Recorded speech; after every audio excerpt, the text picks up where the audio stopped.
The teachers at Trevor have a very high expectation for their students academically and cognitively. By encouraging their own unique curiosity, their own sense of joy, their own playfulness, that engages our children and gets them to love the act of learning. I don't actually think there needs to be an inverse relationship between happiness and academic rigor. I think they feed on each other. We're all born curious, and if we capitalize on that curiosity, we'll have students who are more deeply engaged in their learning experience because it makes sense to them. When you have that deeper engagement with the children, it's going to lead to much richer understanding. The bat is hanging upside down because it's morning.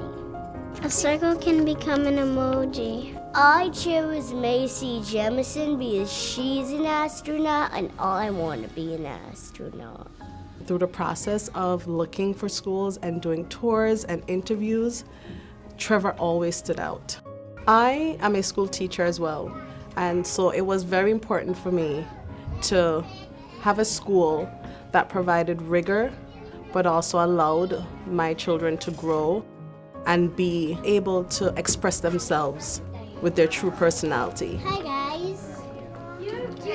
I came from a background of a more traditional school. What we've realized is it's about them loving to learn.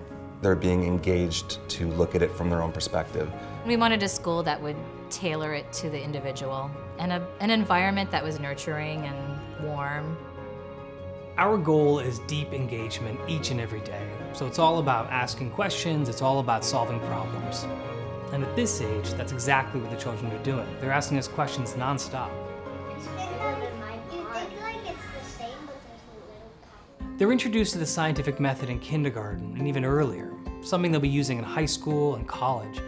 So they're learning terms like data and hypothesis, using very simple materials that are interesting and engaging to them. But they're really beginning that process of being a scientist. We have specific units, such as the polar animal study, where they do research on this animal. They're writing a nonfiction book. In the polar animal study, I chose the chin-strap penguin. This is the scientific side, and this is the artistic side. My polar animal is a wolverine that lives in the Arctic. In this book, we wrote number 1, habitat, number 2, foods. Central Park is a fantastic resource for our school. Our kindergarten students are out there as often as possible, running around, exploring, and then as they move upwards in the grade, Central Park naturally becomes a place where we connect academic experiences. Central Park is definitely a really important piece of our curriculum because we can weave it into different subjects. So we can weave it into art by going there and gathering materials. We use it in science by going there and being scientists and observing the world. This is a scientist and she's doing a science experiment. Every skill that we're teaching in writing is being built upon. So first they need to know their letter sounds and how to form and write letters. And then we'll go thinking about a simple sentence, I went to the park. So thinking about how to sound out those words, draw a picture that's going to match those words. This is the letter J. I've been practicing this all week. I drew a picture of a daffodil and I wrote what I saw. In the middle, I see stems that have pollen on it.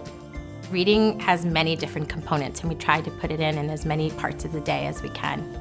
We have reading in small groups, we have independent reading, we have guided reading, we read books out loud, they listen to stories. In the 100 days that Mia's been here, she went from being able to spell out 3-letter words to basically reading books.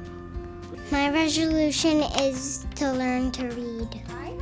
Cuisinart rods are a tactile way that the children can learn a very conceptual subject like math. It's really a way that they can actually see how a number can get bigger. It's very warm and welcoming.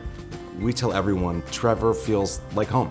We know that this is the way that we can build habits of mind and ways of being that will serve our students into middle school and high school and beyond. This is the time when we can engage their curiosity and ignite a passion for learning. We really feel that by having a very balanced, very purposeful kindergarten program, we can do that. We can grow children who will be ready to go off and change the world.